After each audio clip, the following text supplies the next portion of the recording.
Hello বন্ধুরা, welcome back to my YouTube channel Tira vlogs. কেমন আছো সবাই? আশা করছি সবাই ভালো আছো, সুস্থ আছো, আমরাও ভালো আছি। তো যাই হোক, এখন 11টা বাজে, পুরোপুরি 11টা বাজে। তো 11টা থেকে আমার আজকের ব্লগটা শুরু করছি। তো মেয়েটাকে স্কুলে দিয়ে এসেছি আজকে নয়, শুধু পরশু দিনও দিয়ে এসেছিলাম। কালকে যেহেতু শুক্রবার ছিল, শুক্রবার দিনকে না দিদিমণি আসেন না। দিদিমণি 3 দিন আসেন, 3 দিন আসেন না। তো তার জন্য মানে যেদিন যেদিন ভাত দেয়, মানে সোম, বুধ, শুক্র, সেই 3 দিন আসে না। আর মঙ্গল, বৃহস্পতি, শনি এই 3 দিন আসেন, যেদিনকে খিচুড়ি দেওয়া হয়। তো উনি মানে দুটো স্কুল একসাথে চালান, তো তার জন্য ওই 3 দিন ওই স্কুলে থাকে আর এই 3 দিন এই স্কুলে। তো তার জন্য আজকে দিয়ে এসেছি মেয়েটাকে। তো ওকে এবার আনতে যাবো, 11টা বেজে গেছে অলরেডি। তরকারিটা নামিয়ে দিয়ে যাব। তো এই যে দেখো, এখানে হচ্ছে পটল আলুর তরকারি। তো তোমরা নিশ্চয়ই ভাবছো যে কদিন থেকেই খালি পটল আলু করছি আমি। কারণ কি বলতো, যে পটলগুলো ছিল, ওটা বাপি নিয়ে এসেছিলো বিপত্তারিণীর দিনকে। তো ওই পটলগুলো না মানে উল্টো রথের আগেই খেয়ে নিতে হয়। উল্টো রথ হয়ে গেলে না আর কতদিন পটল খেতে নেই। আর একভাবে অনেক দিন পটল থাকেও না। তো তার জন্য দুটো দুটো করে রোজকেরই রান্না করে ফেলছি। আর যেহেতু তোমার দাদাভাই নেই, আমি আর আমার মেয়ে, তো তার জন্য কোনো অসুবিধাও হচ্ছে না সেরকমভাবে। আমি তো যা পাই তাই খাই, আর মেয়েটারও আমার চিন্তা নেই। এই 1 পিস করে ওকে মাছ ভেজে দিলেই হলো। আজকে আবার বাপি মাছ পাঠিয়ে দিয়েছিল, কিন্তু আজকে কি বলতো, আজকে মাছটা আমি খাবো না। আজকে শনিবার, তোমাকে তো বলেছিলাম না ওই ঘরে থেকে, যে যখন আমি নতুন ঘরে চলে আসবো তখন শনিবারটা আমি করব, যাই হয়ে যাক না কেন। তো তার জন্যই আমি 1 পিস মাছ শুধু রেখে দিয়েছি, মেয়েটাকে ভেজে দেবো। তো এই তরকারিটা হয়ে গেলে একেবারে ভেজে গ্যাস ট্যাস মুছে নেব। আর এই মানে আমরা কেউ মাছ খাবো না আজকের দিনে। তো তাই বাকি মাছগুলো ছোটো কাকিমাদের ফ্রিজে রেখে এসেছি, বলেছি পরশু দিনকে নিয়ে আসবো। আর পরশু দিন কেন নিয়ে আসবো বলো তো, কালকে নিয়ে আসবো না, তার কারণ হচ্ছে কালকে আবারও ওই মামাটা আসবে, কিছু টুকটাক কাজ বাকি রয়েছে, তার জন্যে আসবে। এইখানটা তোমাকে তো বললাম না, সামনেটা ঘিরে নেবো, এখানটা দরজাটা বসিয়ে নেবো, ওদিকটা থেকে ওগুলো খুলে ওই সবগুলো করে দেবে। তো তার জন্য তো চলো তাহলে ফ্রেন্ডস, তরকারিটা ওদিকে হয়েই এসেছে, জলটা একটুখানি মরলেই আমি তরকারিটা নামিয়ে নেব। আর ভাত ওদিকে হয়ে গেছে। আজকে ভাত করেছি, দেখো এই ছোট্ট হাঁড়িটা করে ভাত করেছি। আর এখানে দেখো ভাতটা ঢেকে রেখে দিয়েছি একটা গামলার মধ্যে। তো যাই হোক, চলো ফ্রেন্ডস, ওদিকে তরকারিটা নামিয়ে দিয়ে মেয়েটাকে নিয়ে আসি। কারণ কি বলো তো, আমার মেয়ে একলা একদম খেতে পারে না, আমি গিয়ে ওকে খাইয়ে দেবো। তো চলো তাহলে এসে দেখা হচ্ছে। তো বন্ধুরা, এই যে আমার মেয়েকে নিয়ে চলে এসেছি একবারে। দেখো, ওকে স্নানও করিয়ে দিলাম। আর ও শুয়ে শুয়ে কাঁদছে, এখন চাঁদের বুড়ি ম্যাজিক ম্যান দেখবে। তো আমি বললাম যে খাওয়ার সময় দেখবে, খাওয়ার সময় দেখতে হয় মা, এখন না। তো চলো, জিজিটা ভাজা হয়ে গেল। তো মাছটা ওইদিকে ভাজতে দিয়েছি। মাছটা ভাজা হয়ে গেলেই মোটামুটি রান্না শেষ, কারণ পটলের তরকারি আর মাছ ভাজা। আমরা 2 মা বেটিতে খাবো, তো তার জন্য চলো এটা হয়ে গেলে আজকে বাসন কোসনগুলো মেজে নেব। বাসন কোসনগুলো আজকে তাড়াতাড়ি মাজা হয়ে যাচ্ছে, নাহলে অন্য সময় জল চলে আসে, তারপরেও বাসন মাজা হয়ে ওঠে না। তো আজকে একটু তাড়াতাড়ি রান্নাটা চাপিয়ে দিয়েছি। কেন বলো তো, কারণ হচ্ছে কি, আজকে আসবে আমাদের দরজাটা আর জানলাগুলো লাগাতে। তো বন্ধুরা, তোমরা হয়তো ভাবছো যে মুখে কথা বলার সত্ত্বেও কেন আমি ভয়েস দিচ্ছি, কারণ হচ্ছে বাইরে একটু আওয়াজ হচ্ছিল, কাদের একটু ঝামেলা লেগেছিল। তো তার জন্যই আমি লাস্টে আবার মুখে ভয়েসটা দিয়ে তোমাদেরকে কথাটা বলছি। তো যাই হোক গে, আমি বলেছিলাম তোমাদেরকে জানলাটা আমি এখন লাগাবো না, আমরা এখন জানলাটা লাগাতে পারবো না, কারণ এমনিতেই অনেক টাকা খরচা হয়ে গেছে, এখনও টুকটাক লেগেই আছে। এবার নিশ্চয়ই ভাবছো তাহলে কেন বললাম যে আজকে জানলা লাগাতে আসবে। আসলে জানলাটা আমরা লাগাবো না, আমার বাপি লাগিয়ে দেবে। তো বলেছিলাম যে আমরা দুর্গাপুজোর সময়টা করে লাগিয়ে নেব, কিন্তু বাপি বলছে অতদিন করলে হবে না, কারণ জলের সময় এখন বর্ষাকাল, যখন তখন বৃষ্টি হবে, ঝাপটা দিয়ে জল ঘরে ঢুকে যাবে। তো তার জন্য বাপি বলছে তাহলে এখন খাটটা আমি দেবো না, কদিন যাক, মানে বছরখানেক যাক, তারপর খাটটা নিবি। তো এখন জানলাটা, দরজাটা আর সিঁড়িটা ঘিরে দেবো, কারণ মেয়েটা সবসময় নামবে ওঠে।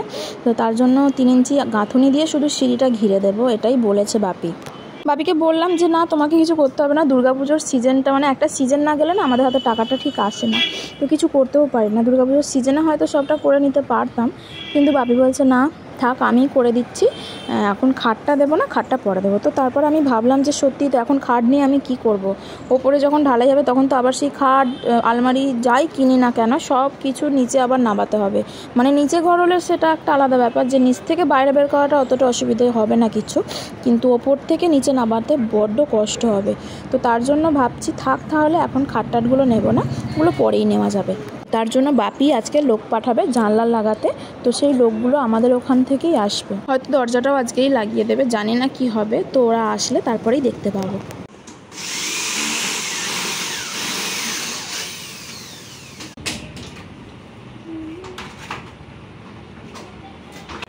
বন্ধুরা ওদিকে ওরা সব জানলা লাগাতে এসেছে, এই দেখো এগুলো নিয়ে এসেছে, কিন্তু একটা সমস্যা হয়ে গেছে, ওরা মানে মাপটা যে নিয়েছে ভুল হয়ে গেছে। এই যে এইদিকে দেখো ফ্রেমটা লাগিয়েছে, এটা একদম ঠিক আছে, আর এদিকে যে ফ্রেমটা লাগিয়েছে এটা এই যে দেখো এতটা মতো ছোট হয়েছে। তো তার জন্য ওরা কোথায় গেল, একটা আসুক, এলে মানে হয়তো ওরা ওই জানলাটাই আজকে লাগাবে, এটা হয়তো ভুল হয়েছে বলে এটা হয়তো পরে লাগাবে, জানি না কি করবে। আর দরজা লাগাতে কালকে আসবে। তো এখানে দেখো আমি বসে পড়েছি আমার মেয়েকে এবার খাওয়াতে, ওর খিদেও পেয়ে গেছে, অনেকক্ষণ হয়ে গেল, ওরা এসেছিলো বলে আর খাওয়ানো নেই, 1:30 বাজতে যাচ্ছে, তো ওকে খাইয়ে দেবো, তারপরে চলো তাহলে দেখি ওরা কি করে না করে, পরে আসছি আবার। তো ফ্রেন্ডস এই যে অবশেষে আমার জানলা কমপ্লিট। এই দেখো বাইরে বৃষ্টিও আরম্ভ হয়ে গেছে এতক্ষণ। আর এই যে এটা কি বলতো, এটা ওরা আবার মানে নিয়ে এলো দোকান থেকে, নিয়ে এসে ওরা ঠিক করেই করে দিয়েছে, কিছু সেরকম অসুবিধা হয়নি। তবে এখানটা প্লাস্টারের জন্য বুঝতে পারছো ওখানটা হালকা একটু ফাঁকা আছে, তো ওইখানটা কিছু সেরকম অসুবিধা হবে না। ওরা তাও বলেছে যে একটু হোয়াইট সিমেন্ট দিয়ে ভিতরটা মানে বাইরের দিক থেকে ওটা লাগিয়ে দিতে। আর এখানটা প্লাস্টারের জন্য না এখানটা উঁচু নিচু হয়ে আছে, তো তার জন্য এখানটা ঢোকেনি, ভালোভাবে সেট হয়নি এটা আসলে। তো যাই হোক গে, এই যে এখানে এটা পুরোপুরি ঠিক আছে একদম, এটা কোনো প্রবলেম নেই।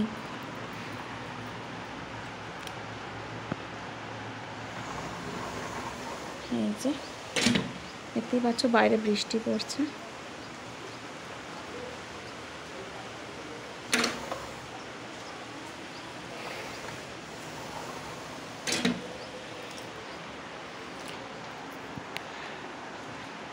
তো সবই ঠিক আছে, শুধু জানলাটা অত বড় জানলাটা আমার ছোট জানলা হয়ে গেল এই পাল্লাগুলো লাগিয়ে। তো বন্ধুরা তোমাকে তো বলেছিলাম যে 3 পাল্লা করে লাগানোর ইচ্ছে ছিল, কিন্তু মানে এরাই বলল, বাপি ওদেরকে জিজ্ঞাসা করেছিল, ওরাই বলেছে যে 2 পাল্লা করলে যেরকম একটা জোর হবে পাল্লাগুলোতে, 3টে করলে সেই জোরটা হবে না, আর মাঝখানের পাল্লাটা বাঁকাও হয়ে যেতে পারে। তো মাঝখানের পাল্লাটা শুধুমাত্র দুদিকের সাথে সেটে থাকবে, ওটা মানে দেয়ালের সাথে কোনো পাবে না। তো তার জন্য বললো 3 পাল্লা করতে হবে না, 2 পাল্লাই করে, মানে 4 ফুট বাই 4 ফুটে 2 পাল্লাই হয়, তার জন্য এটাই করে দিল। আমিও ভাবলাম ঠিক আছে, তো হাওয়া ঢুকবে, তো তার জন্য এটাই ঠিক আছে। তো এই যে তোমার দাদাভাইও চলে এসেছে, দুপুরবেলা খাওয়া দাওয়া করে চলে এলো, স্নান করেনি, এখানে এসে স্নানটা করলো।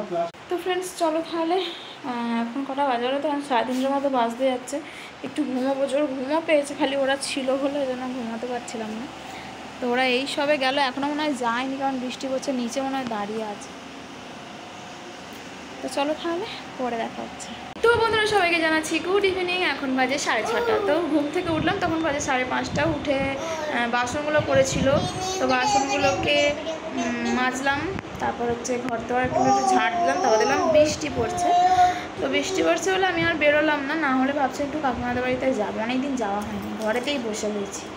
আর এই যে আমাদের জানলা নতুন, দেখো এই জানলাটা বন্ধ করে দিয়েছি, আর ওইটা একটা পাল্লা খোলা রয়েছে, তো মোটামুটি ভালোই লাগছে জানলাগুলো একদম। তো ভেবেছিলাম যে 3টে পাল্লা করলে একটু ফাঁকা থাকবে, কিন্তু ওরকম সমস্যা হবে বলে আরও টাকাটাও বেশি লাগবে, তার জন্য থাক, দুটোই থাক, কিছু সেরকম অসুবিধা নেই। বড় বড় জানলা তো হাওয়া বাতাস সবই ঢুকবে, উপরে যেহেতু চারিদিক থেকে হাওয়া দিচ্ছে, অতটা অসুবিধা হওয়ার কথা নয়। আর যেহেতু এখানটা কী বলতো, এদিকটা করে এমনিতেই গ্যাপ হয়ে যাবে, এই যে এখানটা করে আছে না, ওখানটা করে আলমারি যদি রাখি একটা, তাহলে কি বলতো এদিকের জানলাটা অর্ধেকটা তো গ্যাপ হয়েই যাবে, তো অতটা অসুবিধা কিছু হবে না। তো প্রথমে যখন গ্রিল লাগাতে হলো না, তখন আমাকে বলেছিল যে বৌদি তাহলে পিছন দিকে খোলা করবে না কি স্লাইডিং লাগাবে। আমি বলেছিলাম যে স্লাইডিং করব, কারণ ওপরে ঘর হলে এখন দেখছি সবারই স্লাইডিংই করছে, তার জন্যই ইচ্ছে যে সবাই করছে আমিও করবো, হচ্ছে ওটা ভালো লাগে দেখতে। তো যাই হোক মোটামুটি ঠিকই আছে, আর ভগবানের আশীর্বাদে এরকম একটা একটা করে সব কিছুই হবে সেটাই আশা রাখছি। আর তোমরা যদি এভাবেই ভালোবাসা দাও তাহলে। তো বন্ধুরা এখন আমি আমার মেয়েকে নিয়ে বসে পড়েছি, আর এই দেখো এই বাটিতে নিয়ে নিয়েছি হরলিক্স আর 3টে বিস্কিট। ওকে খাইয়ে দেবো, দিয়ে ওদিকে সন্ধ্যাটা দেবো, দিয়ে একটু কাকিমাদের বাড়ি থেকে ঘুরে আসবো। আর ভালো লাগছে না, বাড়ির মধ্যেই রয়েছি কদিন থেকেই, যাওয়ার হয়ে উঠছে না। আর কি বলতো, আবার সেই উপর থেকে নিচে নেমে যাবো, আবার এসে উঠবো, সেই একটা কীরকম একটা লাগছে। নিচে যখন ছিলাম তখন একটা ভালো লাগতো, এখন যেন সেই মানে অভ্যাসটা তো নেই, তো তার জন্যই এই জিনিসটা হচ্ছে মনে হচ্ছে। তো যাই হোক বন্ধুরা, চলো আজকের মতো তাহলে ব্লগটা এখানে শেষ করে দিচ্ছি। তোমরা সবাই খুব ভালো থেকো, মানে বলে দাও তো, বলে তোমরা সবাই খুব ভালো থেকো, সুস্থ থেকো, আর আমাদের পাশে থেকো। আজকের মতো তাহলে টাটা।